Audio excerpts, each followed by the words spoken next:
Readymade बेसनाचे पीठ न वापरता बेसन भाजण्याची ही हटके पद्धत वापरून तुम्हाला असे रवाळ दाणेदार टाळाला अजिबातच न चिकटणारे बेसन लाडू बनवायचे असेल तर या व्हिडिओला पटकन बघायला सुरुवात करा। नमस्कार, मी कविताच टेस्टी फूडमध्ये सर्व खवय्यांचे पुन्हा एकदा स्वागत करते। आज आपण चविष्ट दाणेदार टाळूला न चिकटणारे बेसनाचे लाडू कसे करायचे ते पाहणार आहोत। यामध्ये मी वाटीचे व किलोचे दोन्ही प्रमाण सांगितलेले आहे। मी इथे तुपाचे अचूक प्रमाण सांगितलेले आहे, त्यामुळे लाडू छान गोल गरगरीतच होतील, खाली बसणार नाही। लाडू बनवताना मी खूप टिप्स सांगितलेल्या आहे। लाडू क्रंची होण्यासाठी मी यात एक सिक्रेट पदार्थ घातलेला आहे। तुम्ही आवर्जून रेसिपी स्किप न करता पूर्ण पहा। याआधी देखील मी बिना पाकाच्या रव्याचे लाडूची रेसिपी आपल्या चॅनलवर अपलोड केलेली आहे। तसेच दिवाळीच्या इतर फराळांची रेसिपींची लिंक डिस्क्रिप्शन बॉक्समध्ये दिलेली आहे। चला तर हे दाणेदार लाडू कसे करायचे ते पाहूया। तुम्ही या चॅनलला अजून सबस्क्राइब केले नसेल तर जरूर सबस्क्राइब करा, ते निशुल्क आहे। यासाठी लागणारे साहित्य, इथे मी अर्धा किलो बेसन घेतलेला आहे, 400 ग्राम पिठी साखर, पाव किलो तूप, किशमिश, 2 चमचे बारीक रवा, गार्निशिंग साठी पिस्ता आणि वेलची जायफळची पूड। इथे मी वजनी प्रमाण हे अर्धा किलो 400 ग्राम आणि पाव किलो हे प्रमाण घेतलेलं आहे। आणि वाटीने हे 4 वाटी बेसन आहे, 2.25 वाटी साखर आहे, पिठी साखर 2.25 वाटी आणि 1 वाटी तूप आहे। हे दोन्ही प्रमाण लक्षात ठेवायला खूपच सोपे आहे। वाटी आणि वजनी दोन्ही प्रमाण इथे मी सांगितलेले आहे। इथे मी हे बेसन घेतलेलं आहे ना, हे घरचंच बेसन घेतलेलं आहे। डाळ घेऊन ना गिरणीतनं जाडसर दळून आणलेली आहे। गिरणीवाल्याला सांगितलं ना की लाडूसाठी पाहिजे तर व्यवस्थित छान त्यांनी जाड दळून दिलेलं आहे। हे पीठ जर असं जाड घेतलं ना आपण तर त्याचे लाडू ना खूप छान खुसखुशीत बनतात। इथे तूप घेतलेलं आहे ना, हे घरचंच साजूक तूप घेतलेलं आहे। या तुपाचा पण व्हिडिओ मी आधीच आपल्या चॅनलवर अपलोड केलेला आहे। बघा, खूप छान रवाळ मस्त साजूक तूप आहे आणि खाली उरलेल्या बेरीतनं तूप काढण्याची सोपी पद्धत मी त्यामध्ये दाखवलेली आहे। तुम्ही नक्की त्याचा व्हिडिओ जरूर बघा। गॅसवर कढई गरम करायला ठेवलेली आहे मी। तर बेसन भाजण्यासाठी ना कढई तुम्ही नेहमी जाड बुडाचीच घ्या, अशी काळी घेतली तरी चालेल, नाहीतर मग अॅल्युमिनियमची कढई घ्या तुम्ही। जर पातळ कढई घेतली ना तर मग पीठ आहे ना आपलं लगेच करपेल आणि करपट वास येईल मग लाडूला। आणि कढईमध्येच तुम्ही पीठ भाजायला घ्या। असं उबट भांड वगैरे घेतलं ना तर हात दुखेल आपला। पसरट कढई घेतली ना तर हात पण जास्त दुखत नाही आपला। याच्यामध्ये मी बेसन घालते। बेसन मी चाळून घेतलेलं आहे। हा 2 चमचे बारीक रवा, हा 2 चमचे बारीक रवा आहे ना याच्यामध्ये घालायचे आणि लाडू ना आपले चांगले खुसखुशीत होईल, टाळाला चिटकणार नाही, नाहीतर मग आपले लाडू असे चिटकू शकतात टाळाला। बेसन आहे ना मी 2 ते 3 मिनिट असंच कोरडं भाजून घेणार आहे। पण हे पूर्ण बेसन आहे ना बारीक गॅसवरच मी भाजून घेणार आहे, अजिबात मोठा गॅस कुठेच करणार नाही। 5 मिनिट झालेले आहे बघा हे पीठ भाजायला घेऊन मला। हे असं पीठ कोरडं भाजायला ना तर खूप बरं पडतं। तूप टाकल्यावर ना गाठी होतात त्याच्या आणि पीठ ना व्यवस्थित भाजता येत नाही। हे असं कोरडं ना 5 मिनिटं चांगलं भाजून घेतलेलं आहे। बघा, बारीक गॅसवरच पीठ भाजलेलं आहे। तुम्ही ही डाळ आपण गिरणीमध्ये दळून आणायच्या आधी पण अशी व्यवस्थित आधी 5 ते 10 मिनिटं बारीक गॅसवर व्यवस्थित भाजून घेतली ना तर मग पीठ भाजताना ना आपल्याला वेळ कमी लागतो आणि चांगलं पीठ व्यवस्थित भाजता येतं। तसं केलं तरी चालेल तुम्ही। यामध्ये ना मी आता 2 ते 3 चमचे तूप घालते। तूप ना आपण एकदम नाही घालायचं, थोडं थोडं घालायचं। हे तूप घालून ना अगदी परत 3 ते 4 मिनिट ना हे पीठ असं बारीक गॅसवरच भाजायचं आहे। हे पूर्ण पीठ भाजताना ना कुठेच मोठा गॅस करायचा नाही आहे आपल्याला, तरच मग आपले लाडू ना इतके छान बनतात, अजिबात करपट वास येत नाही वगैरे। मोठा गॅस केला ना तर बेसन लगेच करपतं आणि करपट वास येतो लाडूला। मग एक 7 ते 8 मिनिट झाले आहे बघा ते पीठ न भाजून मला। आता याच्यामध्ये ना थोड्या गाठी पण झालेल्या आहे, त्या गाठी पण सगळ्या मोडत राहायच्या व्यवस्थित। अशा व्यवस्थित नाही मोडल्या गेल्या ना तर तुम्ही अशा ग्लासाने पण मोडू शकता, ग्लास किंवा फुलपात्र वापरलं तरी चालेल। याच्याने ना अशा व्यवस्थित गाठी मोडून घ्या, म्हणजे पीठ आहे ना आपल्याला व्यवस्थित चांगलं भाजता येईल, एकसारखं पीठ भाजता येईल आपल्याला। असं बघा हे पूर्ण गाठी आहे ना अशा मोडून घेते। म्हणजे ग्लास किंवा फुलपात्र वापरलं तरी चालेल, पण फुलपात्राने आपला हात भाजू शकतो म्हणून हे ग्लास बरा पडतो हा। हे बघा सर्व व्यवस्थित ना गाठी मी मोडून घेतलेल्या आहे। परत मी याच्यामध्ये ना थोडंसं आणखी तूप घालते.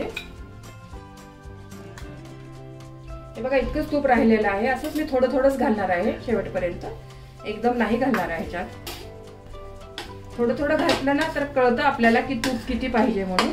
आणि एकदमच सर्व घालून देतो आपण तर मग पीठ आहे ना पातळ होतं आणि लाडू व्यवस्थित बनत नाही. मग त्याचे टाळाला चिटकतात लाडू त्याचे.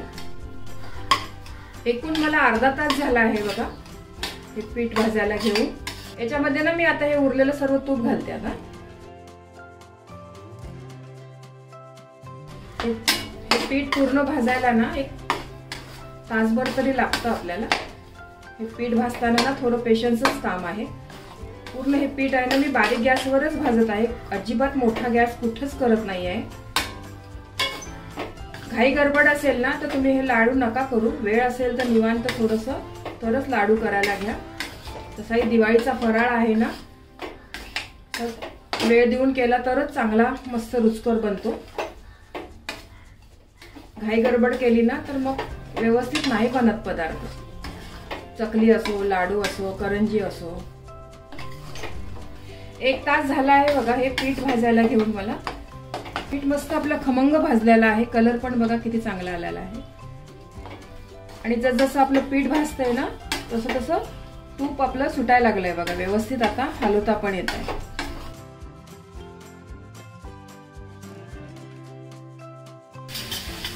असं हे दूध आहे ना 1-2 वेळा मी असं टाकून घेणार आहे. त्याच्यामुळे बेसन ना चांगलं व्यवस्थित फुलेल आपलं आणि दाणेदार बेसन बनेल.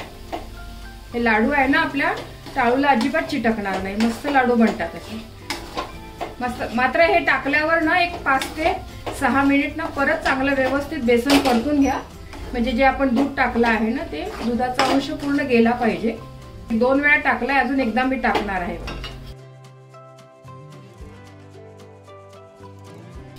आता हे बेसन आहे ना मी एक 5 मिनिटं परत असंच भाजून घेणार आहे. एक 5 मिनिट झाले आहे बघा. परत मी बेसन ना चांगलं व्यवस्थित भाजून घेतलेलं आहे. कलर बघा असाच लाडूचा कलर घ्या तुम्ही. व्यवस्थित छान मस्त कलर आलेला आहे. याच्यामध्ये आपण साखर घालणार आहोत ना तर त्याच्यानंतर कलर थोडासा फेंट होतो. पूर्ण बेसन भाजायला ना मला 1 तास 10 मिनिट लागलेले आहे सुरुवातीपासून. हे पीठ आहे ना आता आपलं परफेक्ट भाजून झालेलं आहे. एका वेगळ्या परातीत ना मी काढून घेते. या कढईतच नाही ठेवत कारण कढई आपली ना खूपच तापलेली आहे. याच्यातच जर असं पीठ ठेवलं ना तर परत पीठ आपलं करपून जाईल. हे पीठ आहे ना असं परातीमध्ये पसरून ठेवा आणि पूर्ण गार झाल्यावरच थोडं कोमट असताना आपल्याला आता साखर मिसळायची आहे. हे पंख्याखाली गार केलं तरी चालेल. तुम्ही गरम गरम याच्यामध्ये साखर टाकली ना तर लाडू आपले कडक बनतील. हे मिश्रण बघा कोमट आहे. आपल्या हाताला ना सहन होईल इतपत कोमट आहे. यामध्ये ना मी एक सिक्रेट पदार्थ घालणार आहे तो म्हणजे तळलेला डिंक. हा डिंक घातला ना तर लाडवाची टेस्ट आहे ना 4 पटीने जास्त वाढते. खूप छान मस्त क्रंची लाडू लागतात. आपण कॅडबरी घेतो ना तर कॅडबरी मध्ये कसा क्रंचीपणा असतो ना तसेच लाडू आपले छान क्रंची लागणार आहे. पण हा डिंक आहे ना थोडासा हलकासा क्रश करून घेणार आहे. हा डिंक आहे ना आपल्याला खूप जास्त बारीक नाही चुरा करायचा आहे. अगदी थोडासा क्रश करून घेणार आहे.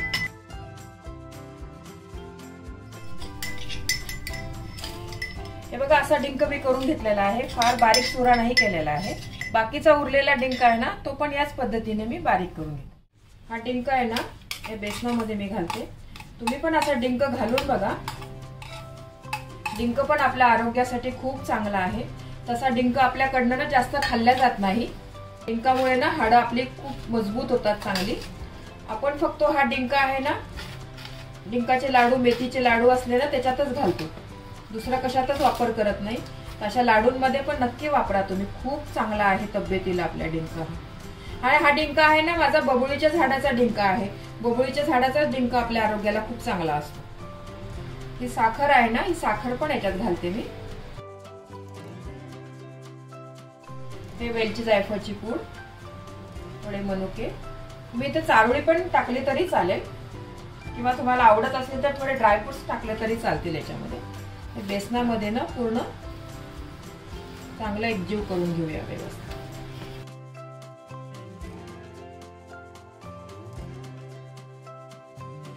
साखर आहे ना बेसनामध्ये चांगली एकजीव झाली पाहिजे. असं दोन्ही हातावर घेऊन ना असं चोळून घ्या. हे बेसन आणि साखर आहे ना हे व्यवस्थित असं मळून घ्या, म्हणजे एकजीव झालं पाहिजे. असं पीठ आणि साखर ना वेगळं नाही लागलं पाहिजे बघा. हे पूर्ण पिठाला ना तुम्ही असं मळून घ्या चांगलं व्यवस्थित. यातनं असा एक गोळा घ्या आणि तुम्हाला कसे लाडू छोटे मोठे पाहिजे असेल ना तर तुम्ही तसे करू शकता. आणि थोडा गार्निशिंगला पिस्ता लावूया इथे, म्हणजे लाडू आहे ना दिसायला एकदमच छान दिसेल. बेसनाचे लाडू आहे ना तसे वळायला खूप सोपे आहे, लवकर वळले जातात.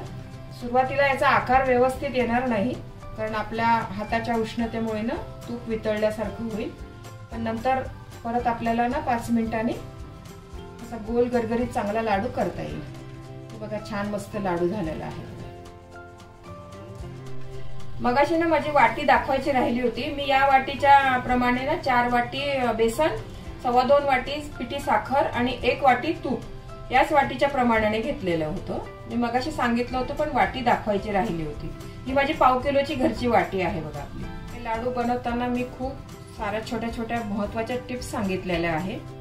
त्या सर्व टिप्स तुम्ही फॉलो करून हे असेच बेसनाचे लाडू बनवू शकतात. खूप छान लागतात चवीला हे बेसनाचे लाडू. यामध्ये ना मी तुपाचं त्याचं प्रमाण अगदी परफेक्ट घेतलेलं आहे.